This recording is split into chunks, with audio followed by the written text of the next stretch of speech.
Olá, seja muito bem-vindo a mais uma aula de Direito Empresarial aqui no Supremo. Nós vamos tratar na aula de hoje sobre o tema propriedade industrial. Vamos então traçar pontos importantes que estão relacionados com as noções gerais da Lei 9279 de 96, seus objetivos, e vamos também traçar questões e analisar os pontos pertinentes aos bens de propriedade industrial. Então nós vamos agora observar no nosso slide a questão referente aos objetivos da Lei 9279 de 96. Então, quais seriam esses objetivos? Como nós podemos constatar através do slide, nós temos dois principais objetivos que são disciplinados através da chamada Lei de Propriedade Industrial. A repressão à concorrência desleal e as falsas indicações geográficas e a proteção aos bens de propriedade industrial. Então, desde logo é importante nós aqui definirmos que os bens de propriedade industrial são a marca, o desenho industrial, o modelo de utilidade e a invenção. Estes são os bens de propriedade industrial. E atenção, porque é muito comum a cobrança do artigo 5º da Lei de Propriedade Industrial para que a gente saiba que os bens de propriedade industrial, todos eles são considerados sempre bens de natureza móvel. Então, são bens móveis.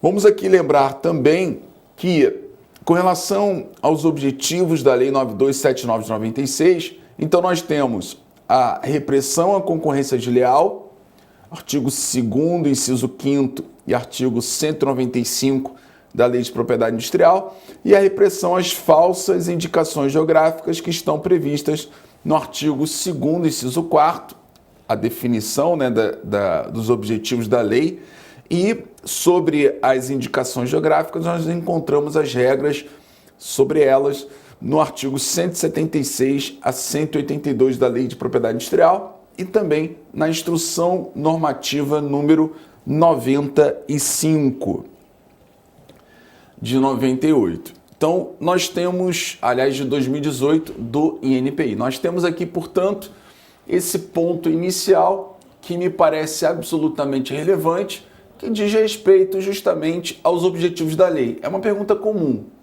Qual a razão de ser, o que pretende proteger a Lei 9279 de 96? Então, vocês vão separar de um lado a repressão à concorrência desleal e as falsas indicações geográficas, e de outro lado nós temos a proteção aos bens de propriedade industrial. Como vocês podem constatar, a indicação geográfica não é um bem de propriedade industrial. Bem de propriedade industrial, apenas a marca, o desenho industrial e as patentes relacionadas à invenção e o modelo de utilidade. E todos esses bens de propriedade industrial são considerados bens de natureza móvel. Bom, vamos falar um pouquinho agora sobre as indicações geográficas. Então nós vamos aqui analisar alguns pontos pertinentes às indicações geográficas. Depois nós vamos falar mais um pouquinho sobre a questão da repressão à concorrência desleal. Esse é um ponto importante, a gente vai tratar a partir de agora. Vamos ver então no nosso slide, em primeiro lugar, as indicações geográficas. Vamos destacar, nesse início dessa abordagem, o artigo 177 da Lei de Propriedade Industrial, que traz a definição da espécie de indicação geográfica, que é a chamada indicação de procedência. Então, nós temos a indicação de procedência como sendo o nome geográfico de país, cidade, região ou localidade de seu território que se tenha tornado conhecido como centro de extração, produção ou fabricação de determinado produto ou de prestação de determinado serviço. Então, na indicação de procedência, nós temos um cenário em que um determinado produto ele provém de um local que é conhecido pela produção, pela extração, justamente para a fabricação desse tipo de produto.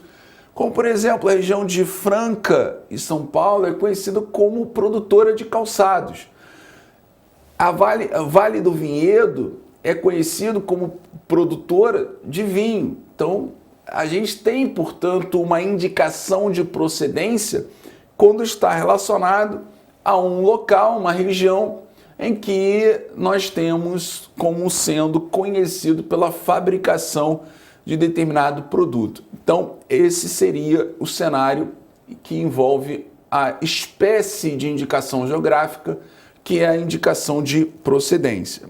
Mas nós temos também a indicação geográfica de denominação de origem. Então, considera-se denominação de origem o nome geográfico de país, cidade, região ou localidade de seu território que designe produto ou serviço cujas qualidades ou características se devam exclusiva ou essencialmente ao meio geográfico, incluídos fatores naturais e humanos.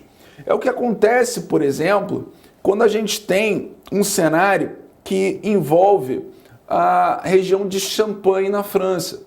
Então, por isso que é conhecido como uma denominação de origem a produção de champanhe, ou na região de Bordeaux, também na França.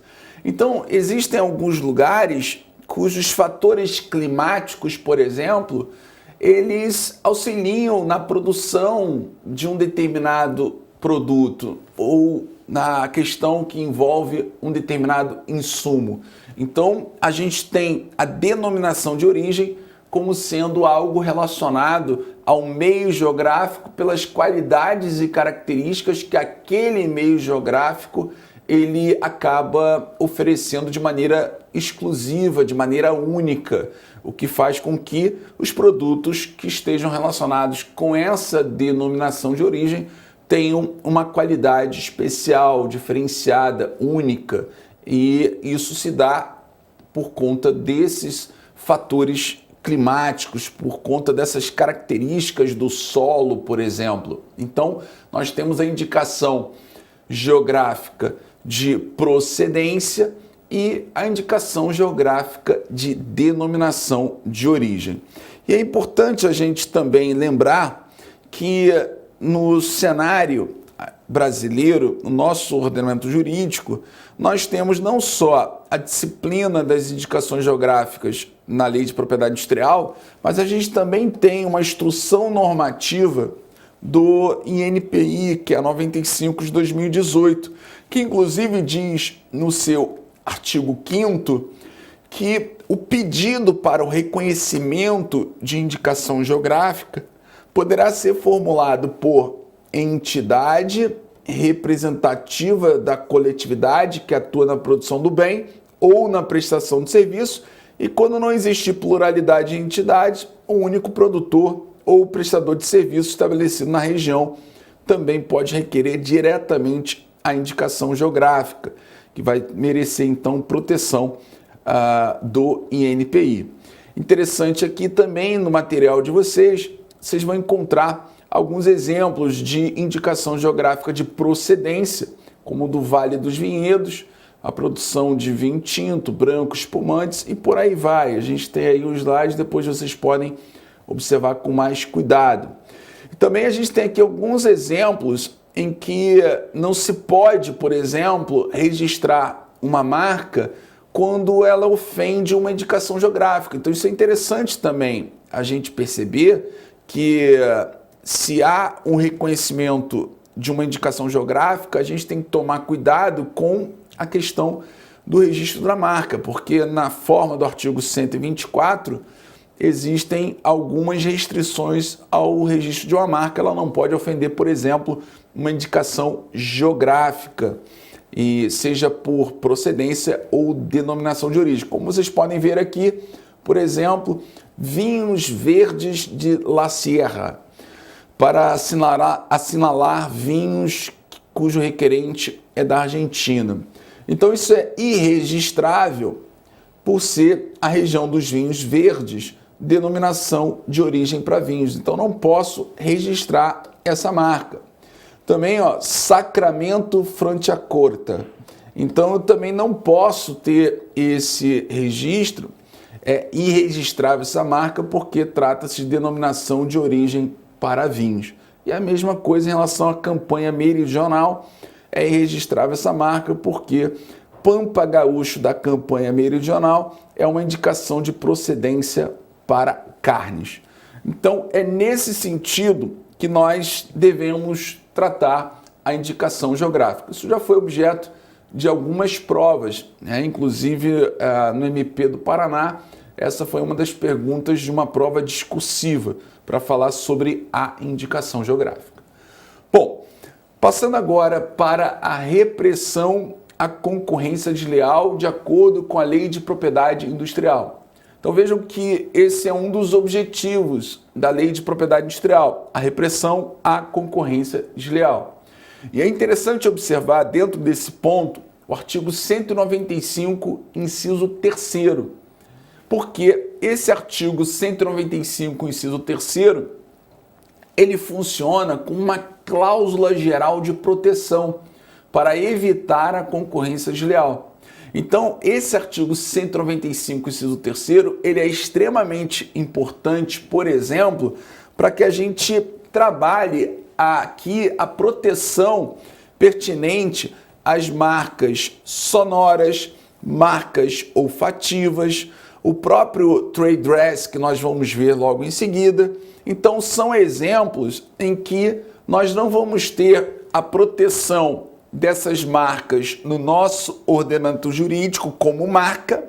Então, por exemplo, uma marca em movimento, uma marca sonora, uma marca olfativa, elas não são protegidas no nosso sistema jurídico pela Lei de Propriedade Industrial como marca.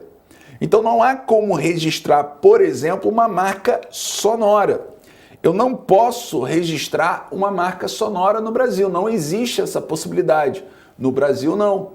Então, todos nós conhecemos o som que é produzido quando você inicia o aplicativo da Netflix. Todo mundo se lembra do Plim Plim da Globo. São marcas sonoras. O efeito sonoro produzido por uma motocicleta da Harley Davidson é um efeito único também. Só que eu não posso registrar uma marca sonora no nosso país, nem uma marca em movimento, como aquele sinal que tem no comercial do Itaú. Eu não posso, por exemplo, também fazer o registro de uma marca olfativa. Por exemplo, acho que quem joga tênis de maneira especial, quando compra aquelas bolinhas no tubo e tira, né, abre o lacre, sente o cheiro de grama cortada recente, né? Então, um cheiro característico. Então, eu não posso ter esse registro no nosso país. Por quê? Porque, como vocês podem ver, o artigo 15.1 do Acordo TRIPS, ele diz que os membros que são signatários desse Acordo TRIPS, o Brasil é um deles, poderão exigir como condição para registro que os sinais sejam visualmente perceptíveis. E é exatamente o que a gente encontra no artigo 122 da Lei de Propriedade Industrial. Você vai lá no artigo 122 da Lei de Propriedade Industrial e está escrito que para uma marca ser registrada no nosso país é necessário que seja pertinente a um sinal visualmente perceptível. Por isso que a gente não tem a proteção como marca sonora, marca olfativa e nem a marca em movimento. Mas isso não significa dizer, e aí é que está o ponto da repressão à concorrência desleal, que não há nenhuma proteção. Existe, só que a proteção ela se dá com base no artigo 195.3. Então, o 195.3, ele estabelece ali, ó, comete crime de concorrência desleal quem emprega meio fraudulento para desviar em proveito próprio ou alheio clientela de outrem. Então, a chave está aqui. Então, a marca sonora no Brasil não é registrável como marca, nem a marca olfativa, embora, por exemplo, lá no México, a marca olfativa ela pode ser registrada. No Brasil, o Brasil escolheu, como é admitido pelo artigo 15.1 do Acordo TRIPS, introduzir na nossa legislação a regra de que a marca tem que ser um sinal visualmente perceptível. Agora, eu protejo a marca sonora de que maneira? Eu protejo a marca sonora com base no 195.3. Então, embora não seja registrável como marca, existe uma proteção. Por quê? Eu não posso me valer desse som característico que me remete a um determinado produto ou serviço para desviar clientela daquele que utiliza essa marca sonora. Então, não é registrável como marca, mas tem proteção com base no artigo 195, inciso 3º. E aí a gente vê aí o exemplo, né, aqui, ó, na questão da marca olfativa, né, não só desse tubo, né, de bola de tênis, mas também lá no México, né, a marca Play-Doh, que é utilizada também esse efeito, né, de gerar uma sensação única, exclusiva, através do olfato. Então, isso a gente vai proteger com base no 195.3, assim como também nós vamos proteger o chamado trade dress, com base no 195, inciso 3º. Então, esse chamado trade dress, ele é protegido no nosso país não como um bem de propriedade industrial. Ele é protegido com base na cláusula geral do artigo 195, inciso 3º. O artigo 195, inciso 3º da Lei de Propriedade Industrial é o dispositivo que nós iremos utilizar para a questão da proteção, da tutela do chamado trade dress, que é um conjunto imagem que é considerado único, que nos remete a um determinado serviço, a um determinado produto, a um determinado estabelecimento, porque é um conjunto imagem que é resultado da soma de elementos visuais e sensitivos que traduzem uma forma peculiar e suficientemente distintiva, vinculando-se à sua identidade visual de apresentação do bem no mercado consumidor. Então não se confunde com patente, desenho industrial, marca, apesar de poder ser constituído por elementos passíveis de registro. Então vejam que o trade dress, portanto, está ligado à identidade visual.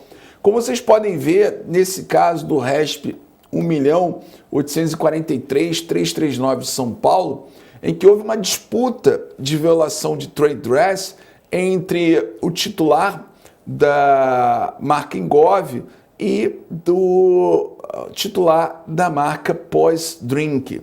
Então vejam que aqui o que se discute, na verdade, não é a questão da marca, porque cada um tem a sua marca, a marca é distinta. A marca Engov não se confunde com a marca Pós-Drink.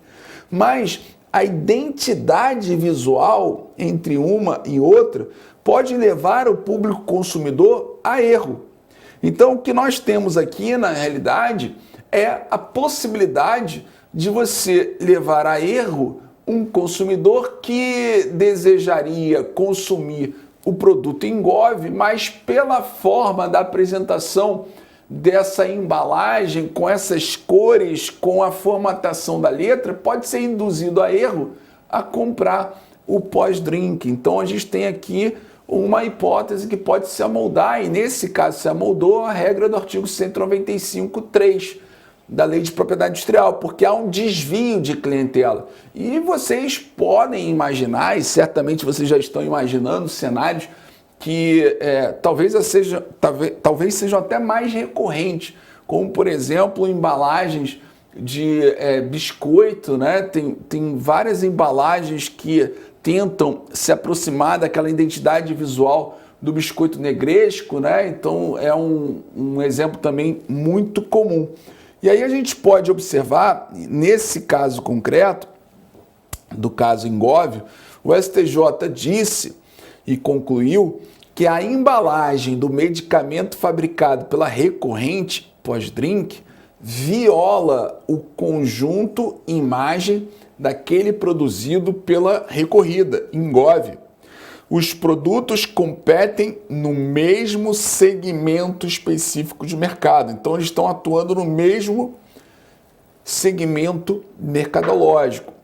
A comercialização do fármaco da recorrida, ou seja, Ingov, é anterior. Então, temos aqui uma anterioridade da Ingov.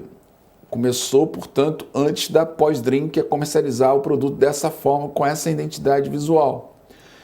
É anterior ao momento em que o recorrente passou a fazer o uso da embalagem impugnada. E a forma de sua apresentação é bastante reconhecida pelo público consumidor. Os elementos que imitam a embalagem da recorrida não estão dispostos em virtude de existência. Então, essa embalagem utilizada pela pós-drink, ela não é assim porque existe uma exigência relacionada à técnica ou à funcionalidade do produto fabricado. Na verdade, é assim porque assim desejou, portanto, o seu titular. O que você precisa saber é que, na verdade, existem alguns produtos cuja a identidade visual, elas são obrigatoriamente iguais ou semelhantes, porque existe uma funcionalidade que exigirá, ou uma exigência de algum órgão, né, técnico, que exigirá que aquela embalagem, aquela identidade visual seja daquela forma apresentada. Mas não é o caso aqui, porque, como diz o STJ, não teria essa funcionalidade exigida. Não se trata ainda de simples utilização de cores semelhantes, mas de imitação de todo o aspecto visual, original e distintivo da embalagem criada pela recorrida. E aí a gente tem alguns informativos que tratam sobre o trade dress, com destaque inicial para o informativo 715, que vai tratar justamente desses requisitos, para que você possa ter a configuração de uma violação do trade dress. Então ele diz ali, olha, para a configuração da prática de atos de concorrência desleal derivados de imitação de trade dress, não basta que o titular simplesmente comprove que utiliza determinado conjunto imagem, sendo necessária a observância de alguns pressupostos para a garantia da proteção jurídica. Quais são esses pressupostos? Primeiro, ausência de caráter meramente funcional, é o que eu falei há pouco, né? Porque se a gente tem a obrigatoriedade de apresentar o produto daquela forma, com aquela identidade, com aquele formato de embalagem, porque há uma funcionalidade necessária, então isso não vai caracterizar, obviamente, uma violação ao trade dress. Mas se está ausente esse caráter funcional, então já é um primeiro passo para você identificar a violação do trade dress. Também a distintividade, claro, porque você tem que ter um caráter distintivo sempre, seja para o trade dress, seja para o seu conjunto imagem, a sua identidade visual, seja para os bens de propriedade industrial, sempre tem que ter essa distintividade, a forma distinta como ele se apresenta para o público consumidor. Também temos que ter a hipótese de confusão ou associação indevida e a anterioridade do uso. Todas essas características, como a gente viu, se apresentaram no caso da Ingov. Então são esses os requisitos para que a gente tenha a possibilidade de se identificar uma violação à identidade visual chamado trade dress, e aí caracterizaria a possibilidade de uma concorrência desleal por desvio de clientela. Além disso, nós temos o informativo 641, que estabelece que é necessária a produção de prova técnica para se concluir pela existência de concorrência desleal decorrente da utilização indevida do chamado trade dress. Então, há, portanto, uma obrigação de produção de prova técnica, ou seja, tem que ter perícia. Não pode ser simplesmente uma hipótese em que nós vamos ter um cenário de mera comparação de fotografias. Então, não pode ser simplesmente uma mera comparação de fotografias. Há uma exigência, portanto, para que a gente tenha a prova sendo realizada por perícia. Então, a perícia é indispensável para que você possa ter a caracterização da violação do trade dress. Além disso, nós temos o informativo 618, as questões acerca do trade dress, dos produtos, concorrência desleal e outras demandas afins, por não envolver registro no INPI e cuidando de ação judicial entre particulares, são inequivocamente de competência da Justiça Estadual, já que não afeta interesse institucional da autarquia federal, do INPI. Então, a competência para decidir sobre violação do trade dress, como diz o informativo 618, é, portanto, da Justiça Estadual. Então, temos que ter cuidado em relação a esse ponto. Agora, informativo 612, a caracterização de concorrência desleal por confusão apta a ensejar a proteção do conjunto imagem trade dress de bens e produtos é questão fática a ser examinada por meio de perícia técnica.